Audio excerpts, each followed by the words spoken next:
ये किताब पढ़ने के लायक नहीं, ये पानी पीने के लायक नहीं, ये खाना खाने के लायक नहीं, ये खरीदने के लायक नहीं। इन जुमलों में हम बोल रहे हैं लायक नहीं। इसके लिए आपको यूज़ करना होगा इंग्लिश में not worth. Not worth mean लायक नहीं। आइए कंप्लीट स्ट्रक्चर समझते हैं। Subject plus helping verb plus not worth plus verb plus ING plus other words. आगे डिटेल से समझाता हूँ मिसालों से। Let's see some example for better understanding. ये किताब पढ़ने के लायक नहीं। This book is not worth reading. This book is not worth reading.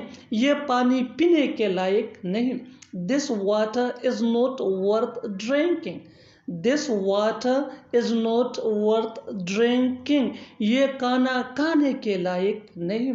This food is not worth eating. This food is not worth eating. ये खरीदने के लायक नहीं। It is not worth buying. It is not worth buying. और आखिर में ये sentence आपके लिए कमेंट सेक्शन में इसका जवाब ज़रूर देना। ये जगह जाने के लायक नहीं। ये जगह जाने के लायक नहीं। Subscribe English PS for more advance English sentence structure. Thanks.